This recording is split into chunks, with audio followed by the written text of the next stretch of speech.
Ya, 1, 2, 3.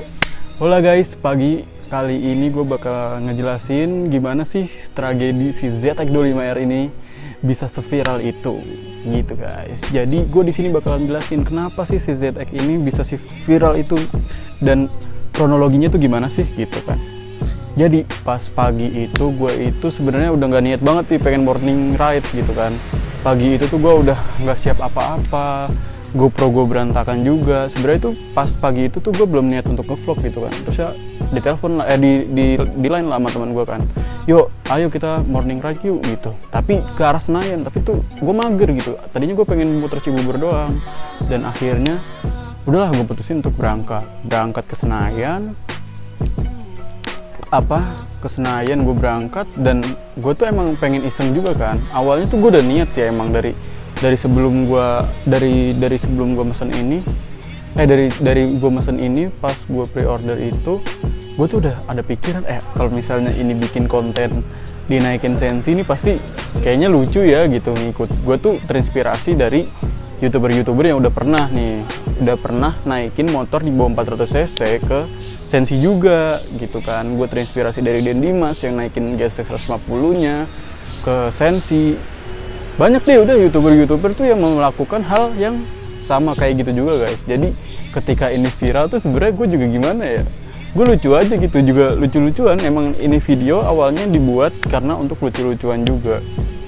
Udahlah singkat cerita itu gue naik lah sensi bang gitu, kok nggak ada temen gue. Dan ini benar-benar by accident banget, gue nggak ngerti, ini benar-benar by accident banget. Tiba-tiba ada orang yang videoin gue. Pasti lu penasaran kan yang videoin gue itu siapa? Yang videoin gue itu adalah temen gue sendiri, sahabat gue sendiri. Bener-bener kayak abang gue, itu bener-bener temen, ya Allah akrab banget. Itu temen kampus gue guys. Jadi terakhir ketemu dia itu gue sebenernya tuh di kampus gitu. Udah jarang lagi nih gue ketemu di jalan gitu. Emang dia anak moge juga gitu kan. Secara emang sensi itu emang tikum anak moge, jadi emang udah hal yang wajar lah kalau misalnya tiba-tiba kita ketemu di sana gitu. Tapi tiba-tiba tuh hari itu kok entah kenapa tiba-tiba tuh ketemu dia gitu kan.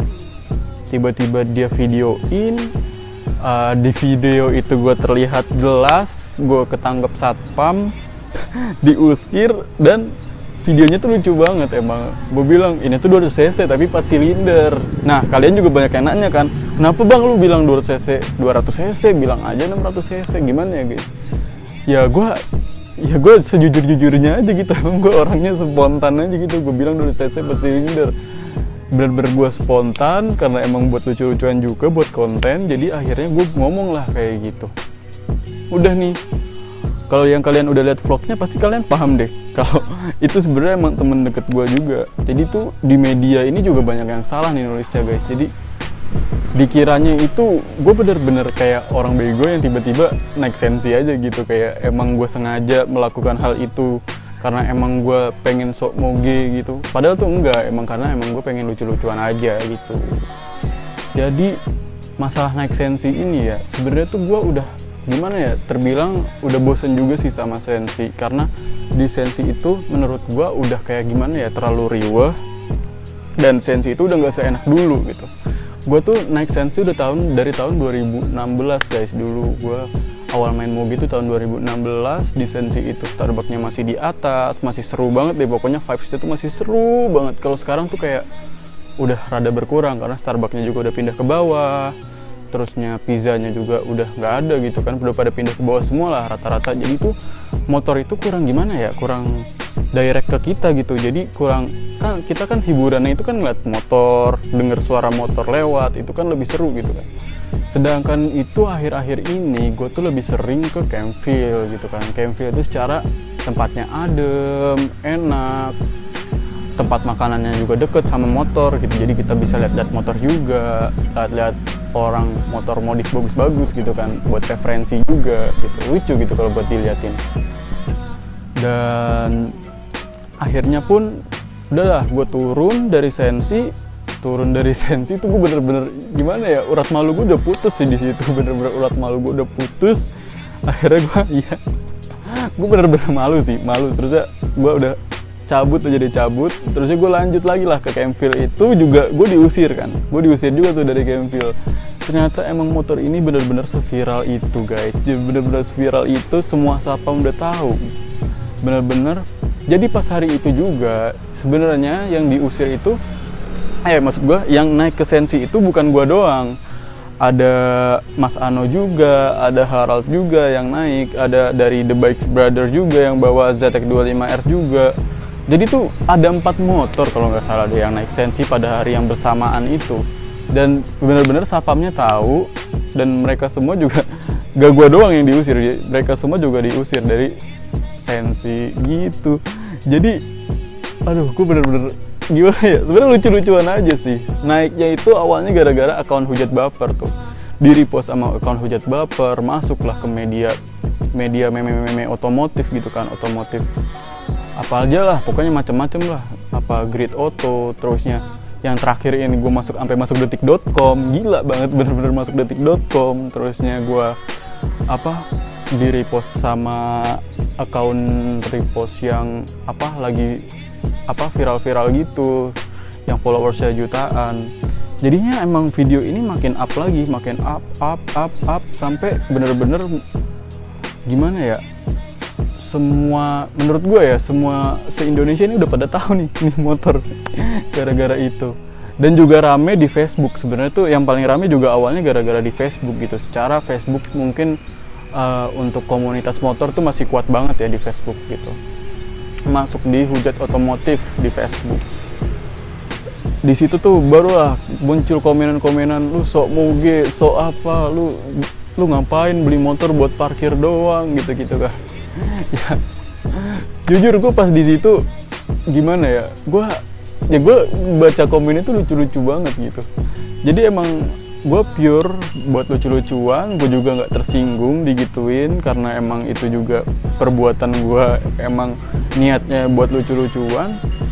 Kalau lo lihat full vlognya, di situ gue juga bilang sebenarnya tuh enakan nongkrong di pinggiran gak sih gitu kan, enakan nongkrong di pinggiran, kayak lebih gimana ya, lebih seru gitu, lebih private sama motornya juga, nggak ada sekat antara motor sama kita, terusnya sama teman-teman juga enak gitu, lebih comfy aja gitu kalau di pinggiran. Menurut gua kayak suasananya lebih dapet dibandingkan di parkiran moge.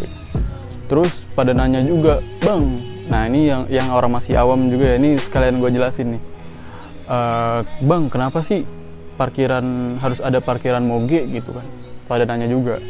Jadi parkiran moge itu diperuntukkan bagi orang-orang yang emang gimana ya, parkiran moge itu bagi orang-orang yang memiliki motor yang emang susah gitu buat diparkir menurut gue ya. Jadi mereka memiliki privilege yang lebih gitu, karena secara kalau motor-motor kayak gini kan, kalau misalnya dibarengin sama motor kayak Vespa gitu-gitu kan sayang gitu guys, dan keluarnya tuh susah juga, keluar dari parkirannya tuh susah. Jadi dibikinlah si parkiran moge ini untuk mempermudah para konsumen atau para bikers untuk jalan-jalan ke mall, dan juga untuk tentunya untuk menarik untuk menarik mall itu sendiri gitu, biar mallnya itu kelihatan lebih menarik gitu, biar lebih ramai juga. Itu terbukti di Sensi, dari tahun ke tahun itu makin ramai terus, Sensi itu makin ramai terus gitu guys. Terusnya gue juga bingung sih, dan nanti sekarang gue bakalan balesin komen dari kalian, dari Instagram, dari TikTok mungkin, dari YouTube gue juga, nanti gue bakal balesin. Jadi